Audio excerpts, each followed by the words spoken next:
자, 오늘은 우리 9월 18일 수요일 본문부터 묵상해 보도록 하겠습니다. 열왕기하 9장 1절부터 13절까지 말씀 함께 같이 묵상해 보겠습니다.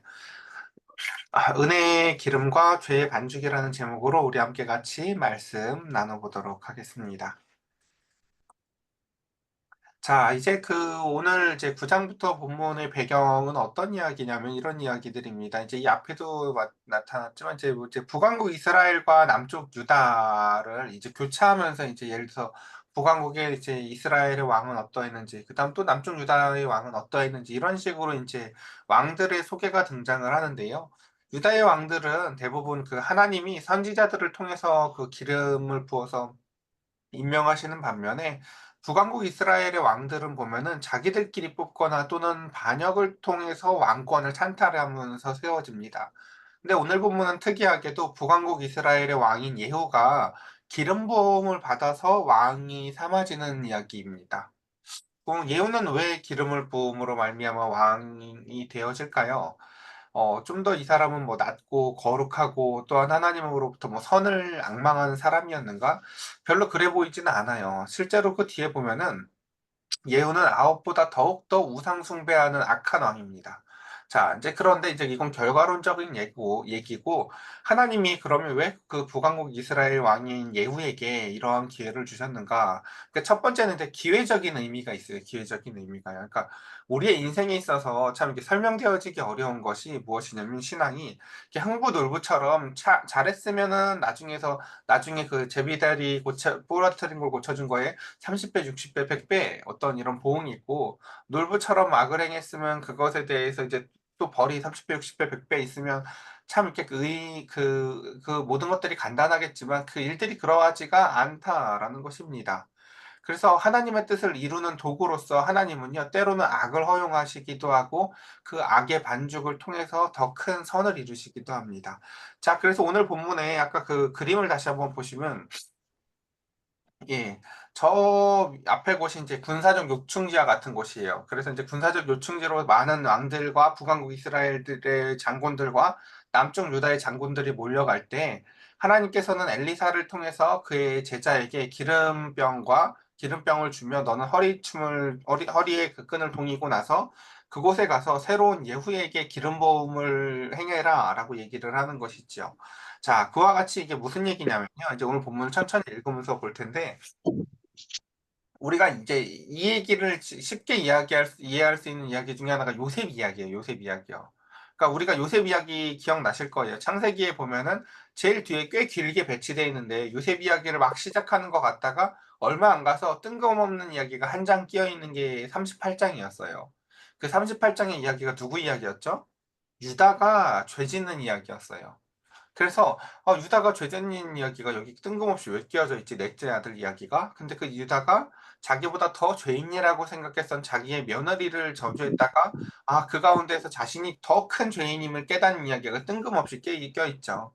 그리고 죄 없는 요셉이 그 가운데서 말 없는 고난 가운데에서 마치 하나님이 그를 버려둔 것처럼 고난에 고난을 더하는 이야기들을 봅니다. 그러니까 우리가 그런 얘기들을 해요. 아니, 왜 이런 이야기를 하나님이 방치해두냐? 하나님은 그때 뭐 했냐?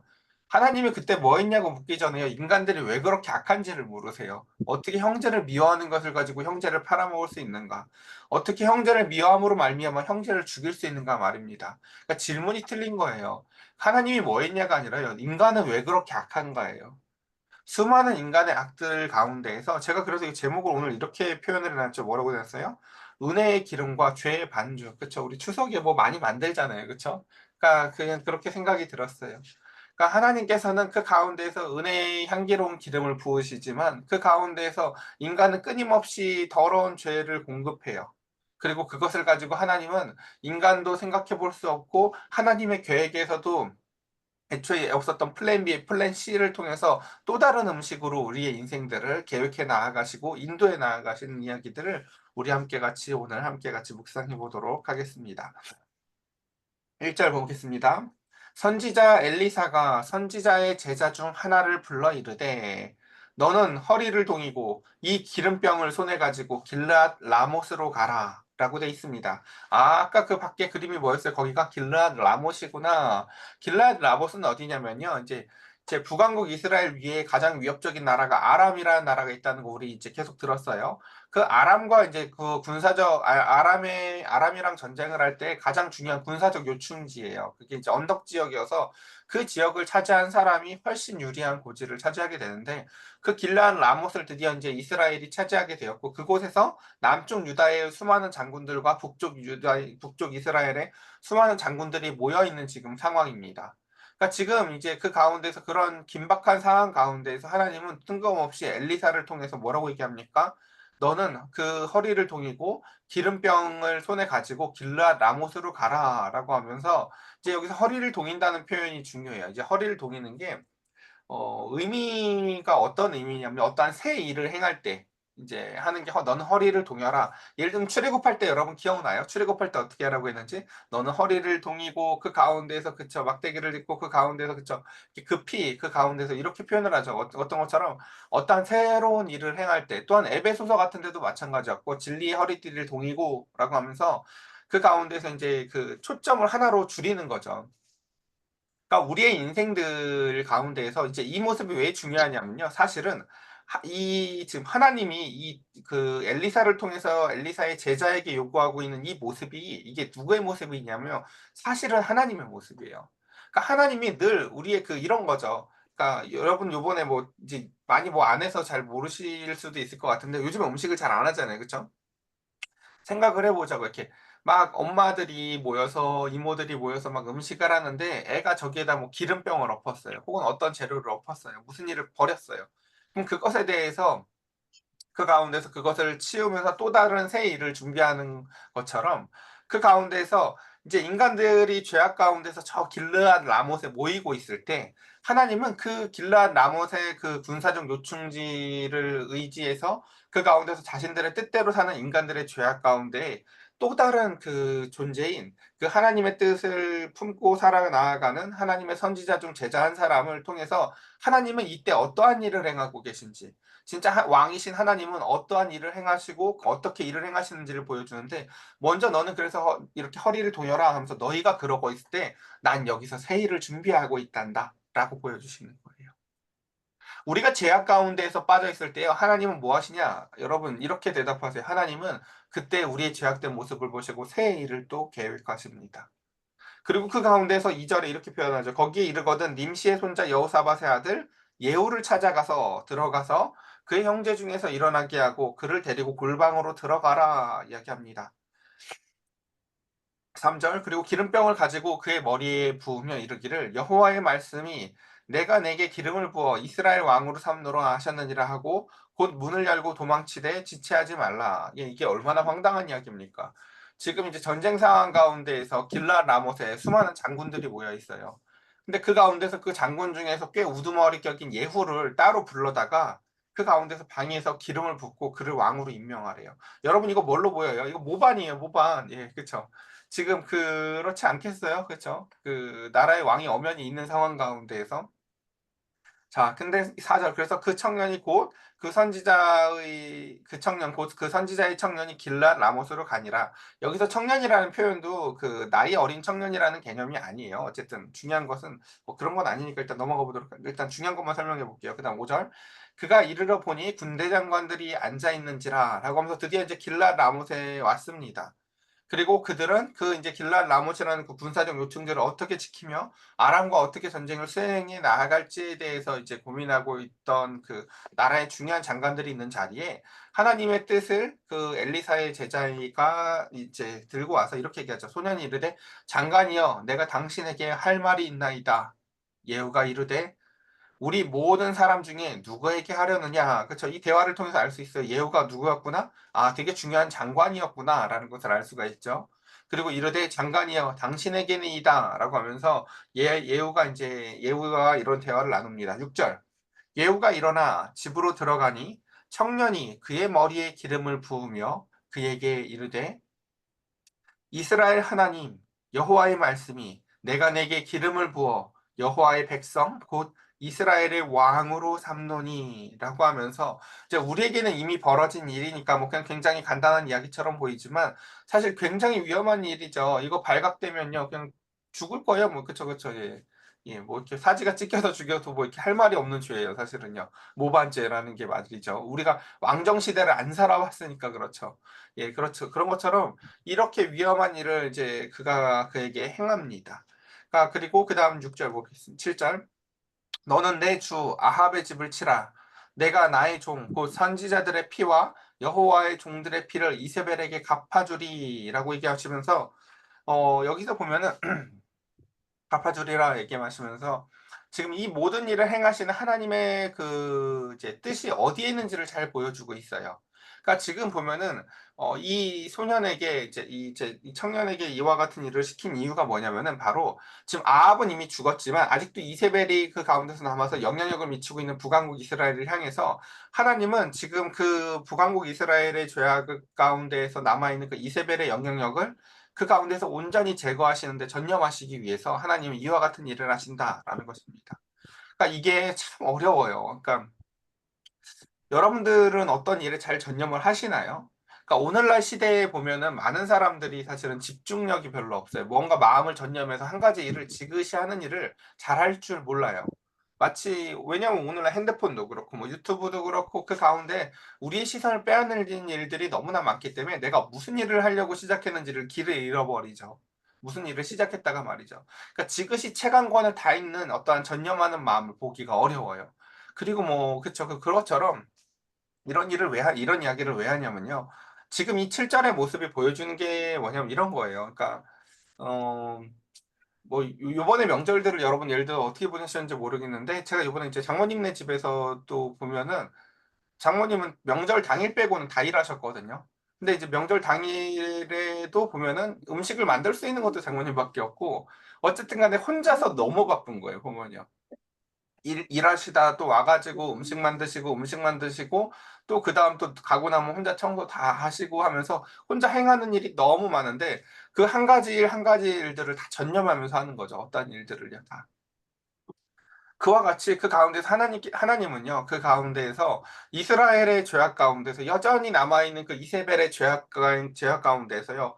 홀로 그 가운데서 그 사랑의 열심으로 전념하여서 그 가운데서 이세벨로 말미암아 남아 있는 북왕국 이스라엘의 그 영향력들을요. 그 가운데서 끝까지 청소하시고 지우시고 그 가운데서 일하시기 위해서 지금 이와 같은 일을 하신다라는 것입니다.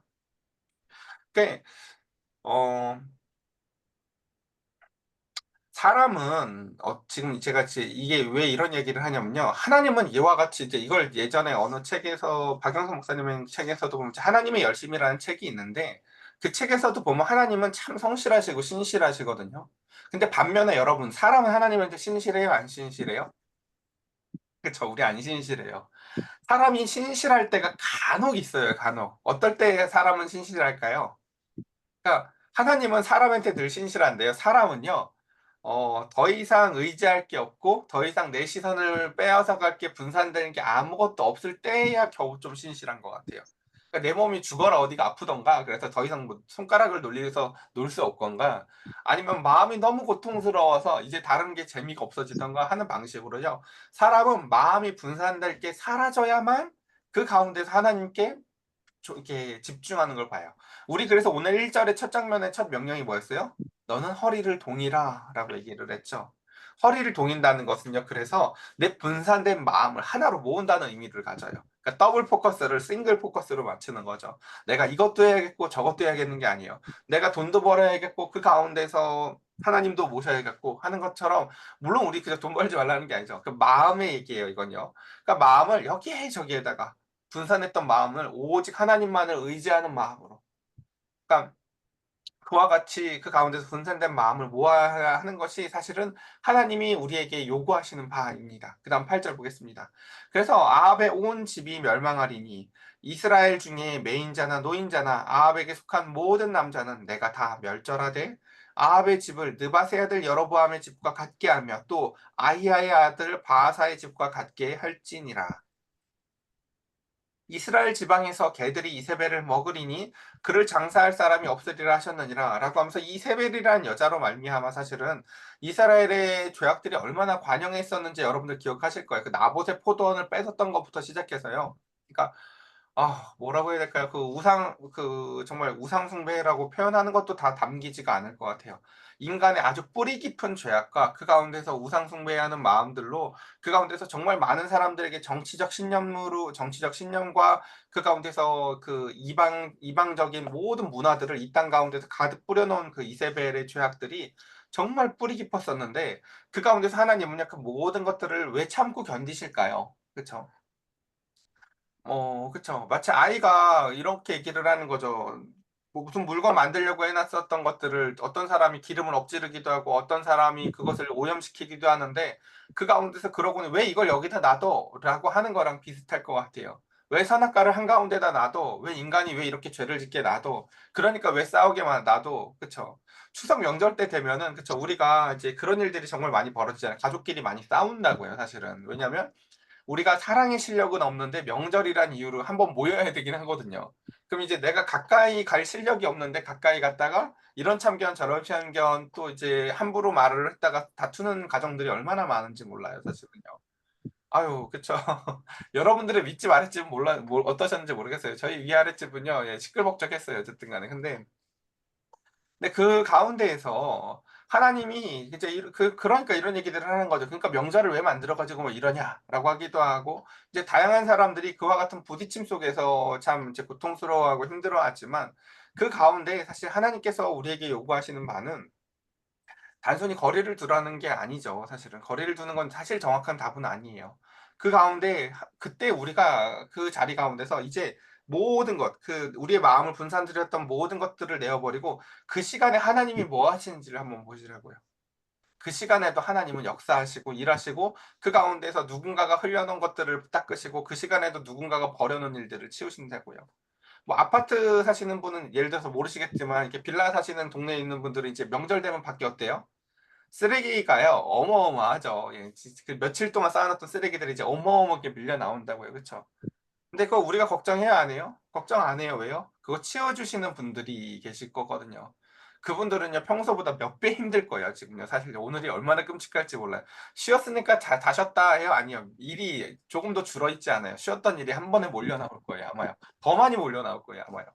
근데 그 가운데 그분들이 그것들을 치워 주시는데 우리가 그것을 인식하지도 못하는 것처럼 수많은 사람들이 내가 이 사람한테 함부로 한 말들로 마음에 준 상처들 또 내가 싸질른 수많은 똥과 같은 죄악들과 쓰레기 같은 말들과 내가 알고 지은 죄 모르고 지은 죄들이요 사실요 저 나온 추석 연휴에 나온 쓰레기보다도 더 많이 인간의 마음에 뿌려지고 서로가 서로에게 상처 주고 내 죄악은 모른 채 상대들에게 아픔을 준 것들을 또 모른 채로 살아갈 때 하나님은 그 밤에도요 수많은 일들을 행하세요. 저 사람에게 내가 준 상처들을 볼 수 있도록 또 은혜를 베푸시고 내가 함부로 말했는데 내 자식한테 나타나는 모습을 보면서 '아 내가 함부로 말했구나.'라는 것을 깨닫게 하시기도 말이죠. 그것처럼 아까 말씀드렸듯이 '왜 북왕국 이스라엘인 예후를 지금 이와 같이 기름을 부을까?'라는 것에 대해서 하나님은 사실은 악을 허용하시는 측면도 있죠. 근데 그거보다 더 근원적으로는요. 하나님은 그들에게 끊임없이 사실은 어떤 분이시냐면요. 기회를 주시는 분이라는 거예요. 그러니까 우리는 그런 말 잘해요. "아유 저 인간은 저거 변할 인간이 아니야."라고 얘기하시지만요. 하나님은 그 변할 인간이 아니어 보이는 북왕국 이스라엘에도 기름 부으시는 은혜들을 그와 같은 기회를 베푸시는 하나님이십니다. 그러니까 자 그래서 11절 보겠습니다. 예후가 나와서 그의 주인의 신복들에게 이르니 한 사람이 그에게 묻되 평안하냐 그 미친 자가 무슨 까닭으로 그대에게 왔더냐라고 하면서 지금 그 길랏 라못에서 바빠 죽겠는데 그 가운데서 선지자가 와서 조용히 불러가지고 이제 무슨 말을 했을까요? 얼마나 정황에 어울리지 않는 행동이니까 이렇게 말하겠어요? 그대들이 그 사람과 그가 말한 것을 알리라라고 하면서 그다음 다시 무리가 이르되 당치 아니한 말이라 청하건대 그대는 우리에게 이르라라고 하면서 이제 예후에게 요구하죠. 무슨 일이 있었는지. 그러자 그가 이리 내게 말하여 이르기를 여호와의 말씀이 내가 내게 기름을 부어 이스라엘 왕으로 삼는다 하셨다 하더라. 라고 하면서 이와 같은 기름 부음은 예후가 잘해서 부어진 게 사실은 아니다라고 누누이 말씀을 드렸어요. 무리가 각각 자기의 옷을 급히 가져다가 섬돌 위 곧 예후의 밑에 깔고 나팔을 불며 이르되 예후는 왕이라 하니라. 그쵸? 우리는 이와 같이 참 이렇게 정치적인 존재들이에요. 누가 갑자기 돈이 많이 생겼다고, 누가 갑자기 출세했다고 하면 그 사람한테 막 몰려들기도 하고요. 그 가운데 사실 그에게 그러한 은혜들을 베풀어졌을 때에는 그것을 부러워하거나 그 가운데서 그에게 어떠한 떡고물이라도 하나 이렇게 얻어먹어 보려고 사실 모일 일이 아니라 그 모든 것이 하나님이 주시는 기회라는 것을 우리가 생각할 수 있어야 하는 것입니다. 그러니까 그 영구적인 기회가 아니라고요, 사실은요. 그와 같은 자리가 주어졌을 때 우리는 사실 알고 있어요. 그래서 열왕기상 제일 처음에 누구 이야기로 시작한다고요? 솔로몬의 이야기로 시작하죠. 솔로몬은 왕들 중에서 가장 많은 기회를 부여받았던 사람이에요. 그리고 그 가장 많이 받았던 기회를요, 가장 멋지게 다 차버린 사람이죠. 받자마자 애구파 되어 버리고, 받자마자 그 가운데서 아내와 후궁들을 1,000명이나 두면서 그 이름도 다 못 외울 정도로 수많은 아내들을 통해서 외국으로 이주하고 그의 우상의 문화들이 뿌리 깊게 들어오게 해서 나라를 망치는 데 정말 1등 공신과 같은 역할들을 하는 것을 볼 수가 있습니다. 자, 인제 오늘 말씀을 정리해 보겠습니다. 참 그래요. 이게 우리가 신자로서 살아간다는 것이 어렵다고 느껴지는 게, 음 이제 명절이었으니까 계속 저도 그런 생각이 들더라고요. 어 우리가 만두를 빚는다고 한번 생각을 해 보면 그런 것 같아요. 우리가 꼭 필요한, 예를 들어서 하나님이 하나님의 나라에 만두를 만드신다고 쳐 보자고요. 그러면 거기에 뭐 들어가야 돼요, 여러분? 뭐 고기만두 좋아하시는 분도 계시고 김치만두 좋아하시는 분도 계실 것 같은데, 우리가 그 가운데에서 하나님의 나라의 그 음식에 꼭 필요한 게 순종이라는 재료라고 쳐 보자고요. 그쵸? 아무도 순종을 안 해서 순종이라는 재료가 빠져 있고, 그 가운데서 믿음이라는 재료가 또 꼭 필요하다고 생각을 해 보자고요. 근데 그와 같은 재료들을 우리가 계속해서 망실하고 그 가운데서 망가뜨렸다고 쳐 보자고요. 근데 하나님은 그 가운데에서 우리의 죄악된 그 자리 가운데서 '그럼 이거 아니면 저걸로 해 보지.' 하고 다른 재료들을 부으시고 또다시 두 번째 세일, 세 번째 세일을 준비하시면서 지금 이 순간에도 그 가운데서 길르앗 라못에서 하나님을 의지하지 아니하고 북왕국 이스라엘과 남유다의 수많은 장군들이 그 전쟁을 계획할 때 하나님을 의지하는 그 상황 가운데서 하나님은 "이것 써 봐." 하고 기름병 하나를 그에게 내미시며 "하나님은 새 일을 또다시 행할 거야."라고 말씀하신다고요. 그러니까 이 장면을 저는 그래서 그런 장면으로도 좀 생각을 해 봤어요. 어린아이들이 이제 추석에 모여 가지고 자기들끼리 오랜만에 방에서 이제 모의를 하는 거죠. "야, 이렇게 추석 때 학교도 안 가니까 좋다. 야, 우리끼리 어떻게 하면 이 영구적으로 이 빨간 날을 계속 누릴 수 있을까? 야, 우리 문을 잠글까? 야, 우리 나가지 말까?" 그쵸. 자기들이 무슨 계획과 작당을 한들 지금 이 순간이 너무 좋든 한 "야, 너 얼마", 그다음 이제 자기들끼리 예를 들어서 받으면 그 용돈들을 다 모아 본다고 하죠. "야, 너 얼마 있어? 야, 너도 20만 원이나 받았어? 나도 30만 원이나 받았어?" 그 아무 쓸데없는 짓거든요. 예. 시간이 지나면은 이제 엄마 아빠들이 가자고 각자 다 데려갈 거고요. 그들이 그 가운데서 자신들의 힘을 아무리 모은들 그 가운데서 "야, 이제 갈 시간이다." 한마디에 부르면요 아무 소용이 없어져요. 그러니까 저도 그래서 어제 아이들한테도 그렇게 "자, 이제 갈 시간이 뭐 얼마 남았어."라고 미리미리 알려주죠, 사실은요. 그럼 그 시간을 알려주는 이유가 뭡니까? 은혜가 영구하지 않다는 것을 알게 하고 그 시간을 최대한 선용하라는 뜻이에요. 자, 이제 20분 있다 갈 거니까, 1 시간 있다 갈 거니까 네 옆에 있는 친구랑 네 옆에 있는 친척이랑 싸우지 말고 사랑하면서 최대한 사랑하면서 놀다가 그 시간이 귀한 줄 알고 좀 견디기 힘들어도 이거 1 시간이면 지나가는 거니까 이제는 좀 더 사랑하다가 "이제 5분 남았어." 하면 아까 싸웠던 저 아이랑 마음을 풀고 계속해서 끊임없이 우리에게 시간을 가르쳐 주죠. 그리고 그 가운데서 때로는 하나님의 뜻이 무엇인지도 알게 하시고 말이죠. 자, 말씀을 정리하겠습니다. 로마서 7 장에 보면요. 그런 우리들을 향해서 바울 자신의 그 내면을 통찰해 보면서 이런 이야기를 합니다. "그러므로 내가 한 법을 깨달았노니 곧 선을 행하기를 원하는 나에게 악이 함께 있는 것이로다."라고 하면서, 이게 바울이 로마에 있는 그 교회에 편지를 쓰면서 자신 안에 뭐가 있다고요? 내가 선을 행하기를 원하는 나인데 내 안에 악도 함께 있다는 것을 내가 깨달았다고 얘기를 해요. 그러니까 악도 즐거운 거예요. 악도 즐거운 거예요. 우리 안에 본성이 보면요. 내 속 사람으로는 하나님의 법을 즐거워하는데 내 지체 속에는 또 다른 한 법이 내 마음의 법과 싸워서 내 지체 속에 있는 죄의 법으로 나를 사로잡는 것을 보는도다라고 하면서 또 그게 그런 거죠. 예. 그래서 24절 "오호라 나는 공고한 사람이로다. 이 사망의 몸에서 누가 나를 건져내랴."라는 그 바울의 고백을 우리가 기억해 봤으면 좋겠습니다. 오늘 말씀을 이렇게 정리해 보면요. 하나님이 그와 같은 일들을 행하실 때에 이번에도 저도 할 수 있는 게 없으니까 계속 그 장모님 곁에 가서 물어봤거든요. 뭐 하나라도 할 수 있는 게 없냐고. 그래서 뭐 제가 할 수 있는 게 예를 들면 설거지나 뭐 이 정도겠죠, 사실요. 뭐 음식을 제가 만들 수가 있겠어요. 그 집 살림은 제가 뭘 얼마나 알겠어요. 근데 그쵸. 적어도 그와 같은 것들을 보면서 우리도 그와 같은 생각들을 많이 해 봤어요.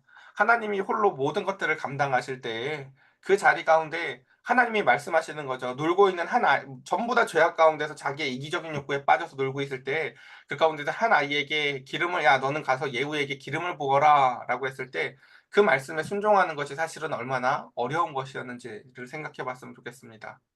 모두가 다 노는 것에 빠져 있는데 그 가운데서 "왜 나한테 그런 거 시켜?"라고 할지도 모르겠어요.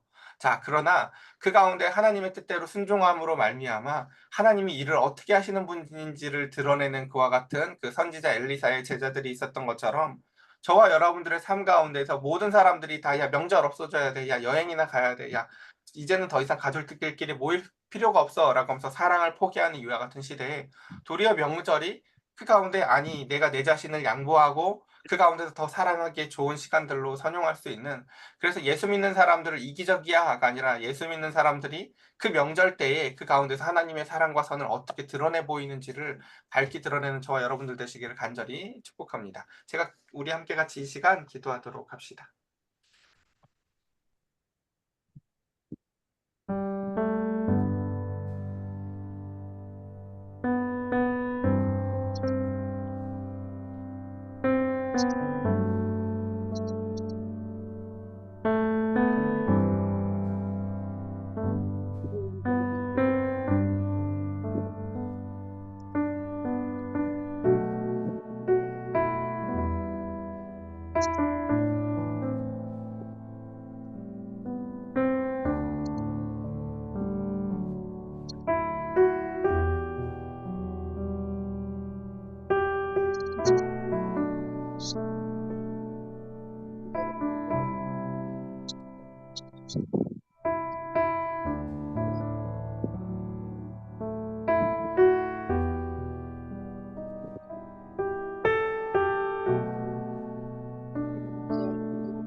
제가 기도드리겠습니다.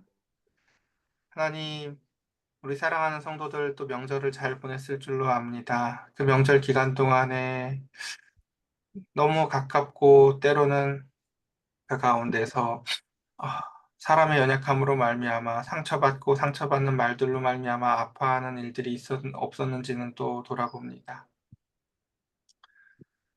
그 명절 가운데에서 늘 보면 한 사람의 헌신 가운데에서 수많은 사람들이 먹을 것을 누리고 그 한 사람의 헌신으로 말미암아 수많은 사람들이 유익을 누리는 것을 봅니다.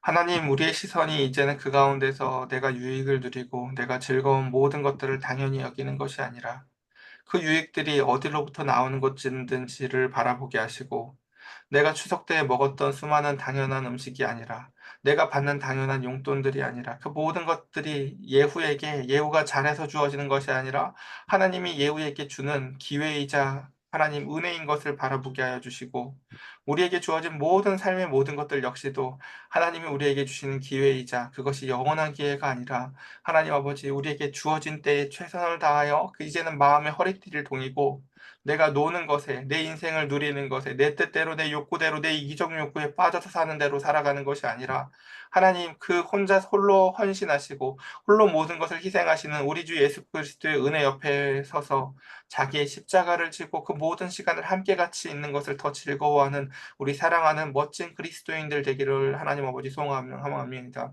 우리 사랑하는 성도들에게 은혜를 부어주시고 기름 부어주시고 그 가운데서 새로운 마음의 기쁨을 부어주시사 이 모든 영절 기간 동안 있었던 어려움들이 있다면 주님 눈과 같이 씻어주시고 새 마음을 가지고 또 오늘 하루를 열어갈 수 있도록 주여 성령님 은혜의 기름을 더하여 주시옵소서. 우리 주 예수 그리스도의 이름으로 기도드렸사옵나이다. 아멘.